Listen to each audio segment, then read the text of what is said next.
North east కి సంబంధించినటువంటి సరిహద్దులు.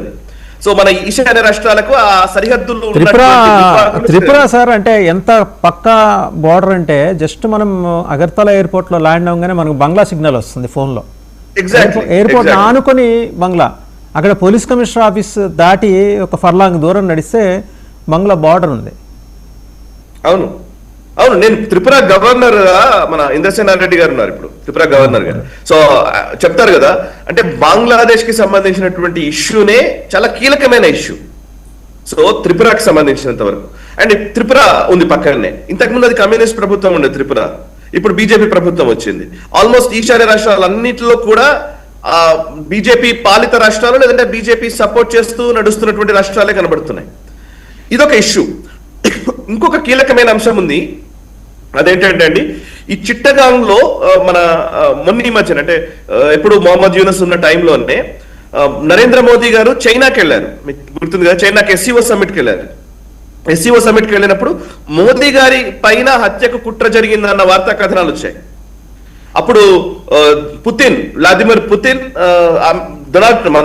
నరేంద్ర మోదీ గారిని తన కార్లో తీసుకుని వెళ్ళారు. ఒక 40-45 నిమిషాలు కార్లోనే కూర్చున్నారు వాళ్ళు మాట్లాడుతూ. సో ఎగ్జాక్ట్ ఎస్సీఓ పర్యటనలో నరేంద్ర మోదీ గారు ఉన్న టైంలోనే బంగ్లాదేశ్ లో ఢాకాలో ఒక సిఐఏ ఆపరేటర్ చనిపోయాడు. అనుమానాస్పద స్థితిలో సిఐఏకి సంబంధించిన అధికారి చచ్చిపోయాడు. అతను ఎవరు చంపారో తెలియదు, గుర్తు తెలియని వ్యక్తులు. అంటే his body was identified in Saint Martin's island అండి. అక్కడి నుంచి ఢాకా తీసుకొచ్చారు. సో అంటే ఏంటి, ఏదో జరుగుతోంది. బంగ్లాదేశ్ కేంద్రంగా భారత వ్యతిరేక శక్తులు ఒక కుట్ర పన్నుతున్నాయి.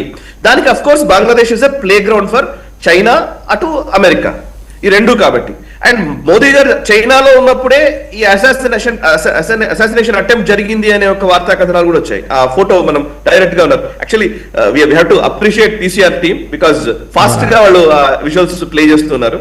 సో ఇంపార్టెంట్ పీసీఆర్ గురవారెడ్డి గారికి మీరు you have to convey your appreciations. yes definitely నిజంగా దట్స్ రియలీ వండర్ఫుల్. సో ఆ ఇమేజ్ చాలా కీలకం. చైనాలో ఉన్నప్పుడు ఆయన మీద దాడి జరుగుతుంది అన్నప్పుడు ఆయన కూర్చొని మన పుతిన్ తో కలిసి కార్లోనే 40-45 నిమిషాలు కూర్చున్నారు. అందుకే భారత్ మన ఈవెన్ మోదీ గారి పర్యటనలు కూడా చాలా కీలకమండి. మోదీ గారు ఎక్కడికి వెళుతున్నా చాలా సార్లు ఆయన మీద దాడులు జరగడానికి ప్రయత్నాలు జరుగుతున్నాయి. ఈవెన్ టర్కీకి ఒకసారి వెళుతూ ఉంటే అజిత్ దోవల్ గారు అండ్ మన రా agency intelligence bureau as well as మనకు మొస్సాద్ మనకు ప్రొటెక్షన్ ఇచ్చింది. మొస్సాద్ తో కలిసి మనం ఇంటెలిజెన్స్ షేరింగ్ చేసుకున్నాం ఇజ్రాయెల్ మొస్సాద్ తోటి. అంటే ఎక్కడో ఏదో జరుగుతోంది. అయితే ఫిజికల్ గా నరేంద్ర మోదీ గారిని ఎలిమినేట్ చేయడానికి, లేదు అంటే ఆయన అధికారంలోకి నుంచి దించడానికి ఒక ప్రయత్నాలు అయితే సీరియస్ గా జరుగుతున్నాయి. ఇప్పుడు మమతా బెనర్జీ చేయగలదా? మమతా బెనర్జీ చేయలేకపోవచ్చు. ఆమె ఒక పావుగా మమతా బెనర్జీని వాడుకుంటారు. ఆ పావుగా వాడుకోవడానికి హ్యాపీగా ముందుకు వచ్చే మనిషి మమతా బెనర్జీ. సో పర్వాలేదు, నేను దేశం ఏమైనా పర్లేదు, దేశం ఎటెళ్ళిపోయినా పర్వాలేదు, నేను బతకడం ఇంపార్టెంట్ అనేది ఈ రోజు ఆవిడ మనసులో వేరే ఆకాంక్ష బయలుదేరిన విశాల Bangla. Exactly, greater Bangladesh. Greater బంగ్లాకి పాయింట్ ఉంది. నిన్ననే ఏం జరిగిందంటే అండి, నిన్న సందేశ్ ఖలీలో ఒక పెద్ద ఆర్మ్స్ కార్టెల్ ని పట్టుకున్నారు. నిన్న లోకల్ మన వెస్ట్ బెంగాల్ సంబంధించినటువంటి స్పెషల్ టాస్క్ ఫోర్స్ అధికారులు ఒక పెద్ద ఆయుధాలు కలిగినటువంటి ఒక ప్లేస్ ని వాళ్ళు గుర్తించారు, వాటన్నిటిని సీజ్ చేశారు. డీటెయిల్స్ ఇంకా రావాల్సింది ఉంది. సందేశ్ ఖలీలో జరిగింది నిన్న. మీరు క్రూడ్ బాంబ్స్ చాలా వరకు బంగ్లాదేశ్ నుంచి వచ్చేటువంటి వ్యక్తులు ఇక్కడ వెస్ట్ బెంగాల్లో క్రూడ్ బాంబ్స్ తయారీ చేస్తున్నారు. క్రూడ్ బాంబ్స్ తయారీ ఫ్యాక్టరీ నెలకొంది అక్కడ.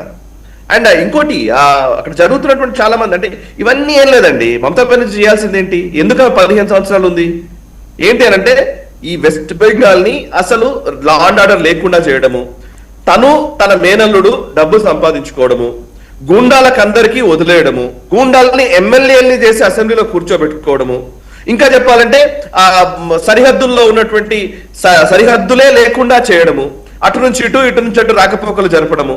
సో బంగ్లాదేశ్ కి సంబంధించినటువంటి మీరు అన్నది కరెక్ట్. యాక్చువల్లీ వెస్ట్ బెంగాల్ లో ఇప్పుడు మమతా బెనర్జీ ఏదైతే ఇంప్లిమెంట్ చేసిందో ఒక సో కాల్డ్ గవర్నమెంట్ అని అంటాను నేను, రిపబ్లిక్ ఆఫ్ వెస్ట్ బెంగాల్ చేసే ఒక ప్రయత్నం వచ్చింది. మీరు ఆ విజువల్ చూస్తున్నారు అక్కడ ప్రస్తుతం. అదే పట్గ్రామ్ బార్డర్ దగ్గర అండి బంగ్లాదేశీ జిహాదీలు ఆ పరుగులు తీస్తున్నారు మన బిఎస్ఎఫ్ జవాన్లని. ఒకసారి ఆ విజువల్ ప్లే చేయండి గురువారెడ్డి గారు. ఇంతకుముందు ఎగ్జాక్ట్లీ ఆ విజువల్ చూడండి, ఎలా వెంబడి పడుతున్నారు మన బిఎస్ఎఫ్ జవాన్లు వెనక వెంబడి పడుతుంటే మన వాళ్ళు గట్టిగా తిరగొట్టారు. అంటే వాళ్ళు జస్ట్ ఉన్నది అంతా ఒక 10-15 మంది ఉంటారు. వాళ్ళు అంటే ఆ 10-15 మంది ఉన్నా సరే వాళ్ళు లాస్ట్ మినిట్ వరకు వాళ్ళ బ్యాటిల్ చేస్తున్నారంటే the kind of jihadi training they were given by ISI, ఇవన్నీ కూడా మనం ఇప్పుడు ఒకసారి పరిగణలోకి తీసుకోవాలండి. అంటే వాళ్ళు ఏం చేస్తారంటే ఇప్పుడు అక్కడ గన్ ఫైర్ చేశారనుకోండి ఎవరి మీదనన్నా, ఇప్పుడు గొడవ అదే. మీరు మోడస్ ఆపరెండి దీన్ని ఏమంటారంటే ఇది ఒక ప్రాపర్ ప్రణాళికాబద్ధంగా జరిగే ప్రయత్నాలండి.